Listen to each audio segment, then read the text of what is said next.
You can't just sit there and bark the orders. This is what we want. We want 10% growth and not have a clear plan. Hey everybody, it's Kelly Donahue-Piro here, BFF to growing agency owners, as you might have seen on my LinkedIn profile. And I'm excited today to talk to you a little bit about how to grow an agency. But first, I want to walk you through a few content changes we've been up to. You might see some things look different. So we are going to every week producing a very meaty piece of content, a blog that's 2,000 to 3,000 words. You might be thinking, oh my goodness, do I have time to read that? Don't worry, they'll be very visually interactive so that you can find exactly what you might be looking for. In this blog will be embedded a few 3-minute videos and a throwback video because we've talked about some of these topics before. We're also going to be releasing a solo podcast every week on the topic. So you'll hear from me or the mayor on that topic of the week. And then Heath and I throw down at the end of the week and give you our thoughts exactly on this topic. So if what we're putting down is something you're interested in, make sure to follow along. We're going to have a theme for every month too. So this is how to grow an agency, how to have an effective operating agency. So everything you hear is going to be all about that. So make sure that you're signed up on our YouTube, on Facebook, on our emails to get the best content for your team and your agency. Anyway, let's get on to how to grow an insurance agency. Love this topic, but we're going to take a different approach to it. One that you may like or you may stop listening to right now. Our approach to it is going to be focused more on how to clear out problems that we see growing agencies have. So we get called in via our agency assessment or 2-year programs as agencies are growing, but now they get stuck. And what ends up happening is this awkward scenario of we have just as many problems to solve as opportunity. And so you're constantly going in, as opposed to fire prevention mode or capitalization mode, we're sort of in firefighting mode because there's just not enough bandwidth to handle both efficiently. So if you're resonating with what I'm saying here, I want to walk you through the 6 things that we look at when agencies get into that stuck mode. And I also want to say this is a huge win. When your agency's here, it's because you are growing. It's because you're doing the right things. And so while problems to solve are never fun, it is because you're growing. And so I always say I'd much rather solve good problems than bad problems. So in this, we're going to talk a little bit about the need for a vision, the need for values in your agency, the absolute necessity of reviewing job descriptions and moving them around on a routine basis, because as you grow, new roles and titles and technology come into the agency, and it should be clear to everybody what they're responsible for. We're going to talk about your training and your strategy. So how are we growing? That should be documented. Transparent reporting so that you're operating from facts, not feelings. And last but not least, communication, one of the things we all want more of in life. So take a listen, and you can also check out our blog for more details. If you're interested in our agency assessment, there'll be information that you can check and click on. We'd love to chat with you about it. But you can also take some of our strategies and do it yourself too. So we like to say we're full service for anything agencies need to grow, just like a best friend would do for you. So let's discuss 10-year vision. Oh gosh, as early as 2 years ago, I would have told you that I don't think I could sit down and do a 10-year vision for my business. I'd been in business 6 years, we were growing, and it just felt like I had opportunity coming out of my ears, which is such a blessing. But as the business grows and there's more capital investments and more people to align, I realized quickly that I could no longer fly by the seat of my pants. But as I sat and thought about a vision, I'm going to be super honest with you. I thought about the vision, it felt limiting. It felt like I was going to have to say no to things. And that's exactly what it did. As opposed to maybe going off to a small carrier in a rural community that just wasn't our target audience, a vision empowered me to really identify if I should say yes. I had to stop operating out of the fear, would I have enough opportunity, and go into the abundance mode of, if I clear off my schedule, the right opportunities will come. And it was sort of a game changer for me. In addition, some of the pain points that I had was that my team was confused where we're going. I was giving them whiplash with changes and updates. And it just got to the point where everyone was along for the ride and contributing as I asked versus being able to really step into those roles. So you want to sit down and think about how to maximize your payroll. Your payroll is your agency's biggest investment, just like it is my business because we're service based. So without a clear vision, you have to imagine that everybody's on a boat in the middle of the ocean. We're trying to get to the target, but no one's sure how. And everybody's doing something different because maybe somebody wants to go to Bermuda. Maybe someone's trying to sail to England. Maybe someone's just trying to get back ashore because I don't want to be here. When you have a vision, everybody can clearly connect how you're getting to a certain spot. This also helps you as a leader explain why you're making investments in certain things, why you're doing things this way. The vision is here, so now you're supported by making those decisions. A prime example of this might be you're trying to invest in a piece of technology and you're getting a lot of resistance. Well, they might just be thinking that this isn't going to work today. You're thinking about 2, 3, 4, 5 years from now and how to protect that vision and those goals and those objectives you've clearly set up for everybody. It's incredibly critical that your vision is written down. There's posters. You have a launch party. Remember, at APP, we don't like meetings. We'd much rather have a party where it's fun and exciting and you get the momentum you're looking for. But if you email someone your vision, expect them to not pay attention or care about it in the way that you need them to. And that's why you need to put some time, effort, and energy into this. Get a graphic designer, make it pretty. We do all that during our agency assessment process. So if you're working with us, stay tuned. It's coming soon. Or if you'd like to, let us know. We also help people craft visions. That's key. So if this is something that you're stuck on, you can buy some consulting hours or look at our assessment or a 2-year program. But it does help to talk it out with somebody. I personally like to always start with, what do I want my life to look like? I turned 40 last year. In 10 years, I'll be 50. Well, my life, I hope, looks a little different than it does right now because of the investments we're putting in. But when you want to be 50, what do you want? Do you want a vacation home? Do you want to be able to spend more time with your kids? Do you want to just be selling or just operating the business? Do you want to be sold? And that's a different vision of how you have to align the agency. So start with your vision and the rest will follow. Next up, values. I am so passionate about values. In fact, there's a whole video just on values in this blog. And the reason I'm passionate about values is it's the gray area of accountability. So if you have a team member that is technically awesome, clients love them, but gosh, they are a B word, and I don't mean the busy word, inside the office and causing problems and eye rolls and resistance and pushback and alienating team members. Great news. You got a problem on your hands that is not going to be solved by a process or procedure. So we like to have agencies identify and develop their values so that there is accountability on the gray area. We often start by picking a word that is important to the agency owner. For me, it's potential. I want every one of my clients to hit potential. I want me to hit potential. I want my team to hit their potential. I don't want anybody sitting back and resting when there's so much more to give. And so we built our values based on that. In fact, you can check that out in the blog if you want to see it. I think it'll be awesome. So you want to really be stopping and just understanding, what are we trying to be doing here to be good people to each other, to our clients? The other thing that values do is it gives your team framework to make judgment calls. So whether it's how they treat a producer or a client, it's the game time decisions that sometimes not everybody's available for to get to. So as you're building this, it's critical that you think about all the gray area. Sometimes I like to start by saying, what are the biggest headaches I have in this agency that are people related? And when they're people related, lo and behold, you can absolutely start with values.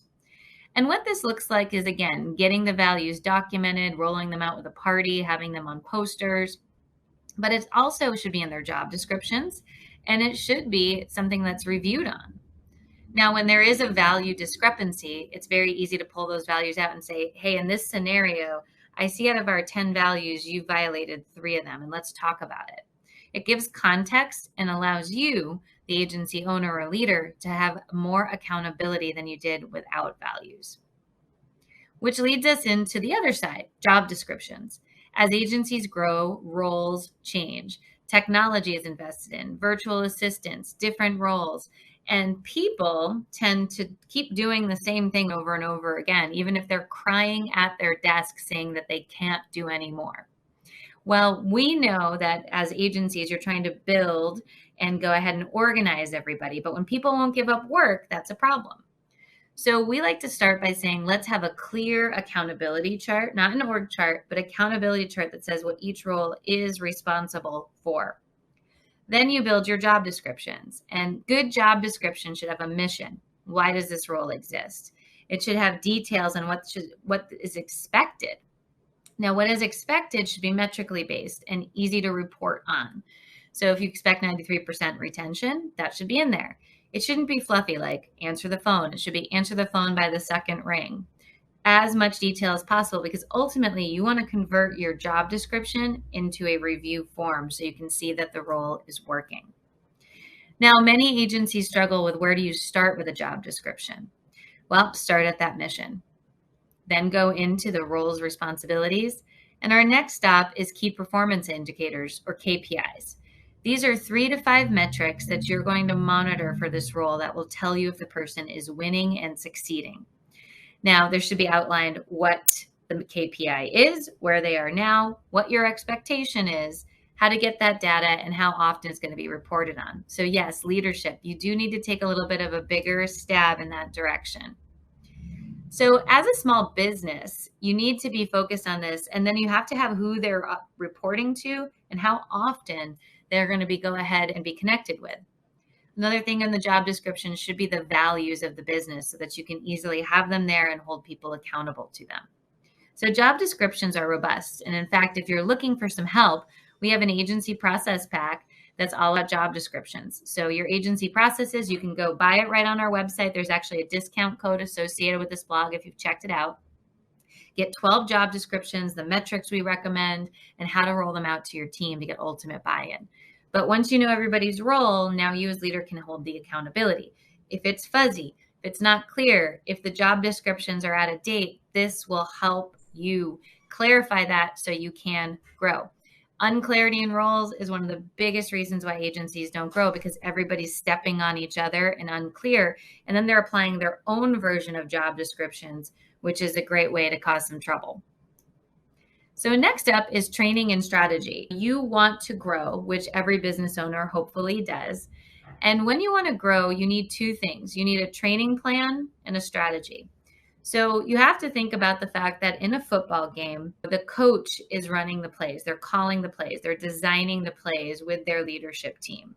The wide receiver, the quarterback, the person who's doing the tackling, they don't think about the plays. They are told what to do. They say, this is the play we're running. Their job is to practice those plays and implement them flawlessly. They're not there to argue with the agency owner or the coach on why that play is getting called. They know the play, they go ahead and they execute it. But in agencies, a lot of times we say, well, we want to win the Super Bowl. Go win it. And there's no strategy behind it. Your agency needs to be thinking about what's the lowest hanging fruit to hit that goal. If it's new business, are we running cross sells? Are we calling lost clients? Are we going back after unsold quotes? What is the plan? Are we investing in marketing that's going to generate new leads? There has to be a strategy. And that strategy should be documented, outlined, and reported on routinely. Now, think about the plays, right? In the Super Bowl and the football games, there's somebody running the plays, and then the coaches practice those plays with the team so that it becomes muscle memory. Your team needs training, whether that's scripts, role playing, whether there's a manager that's in charge of training, whether it's taking a video like this that we have over 700 of and playing them in your team meetings, whether it's working with someone like us that does training and coaching and development. It's going to help your team execute the plays.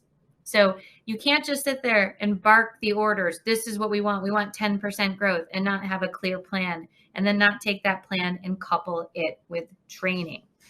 And yes, everybody says that they don't have time for training. We don't have time to not train. You could be just training on efficiency. Say one of your goals is to get your team not backlogged. Have our agency efficiency training. That would be huge. Or go ahead and work with anybody. But you will not grow if you are barking the goal and not having a clearly defined, detailed strategy and not having training on that strategy. You hear what I'm saying? Seems a lot easier on the football team sometimes than insurance agencies, but equally as important. Next up, hard to do, okay? I have been around the block so much, agency reporting. It is complicated unnecessarily. I could go on and on a soapbox on how I think that agency reporting is just, it's the thing that might kill us all. We also have to get it right. That's an excuse. And I live in a zero excuse environment. If reports aren't accurate, we have to make them accurate. It is either the download, the way the report is set up, user error, or we think the report should be telling us something that it's not. A great example of this is producers. We show them sales numbers and they say, I sold something else. Well, this report's on effective date. You're thinking binder date. That's going to hit next month. So you have to embrace reporting. You have to embrace reporting because otherwise, as you grow, you're only operating off of feelings, and feelings don't have brains. And what happens is people will sell you on what's going on in that moment, and you have no solid ground, no solid footing. Instead, what I need everybody to do is embrace reporting, even if it's difficult, even if it takes 6 months, even if you're still frustrated by it. We need to be able to show the team numbers because numbers are facts. Great example. We're not growing. Okay. Well, we're selling X and we're losing Y. The entire incentive plan is based on new business. So we're selling a policy and losing a policy.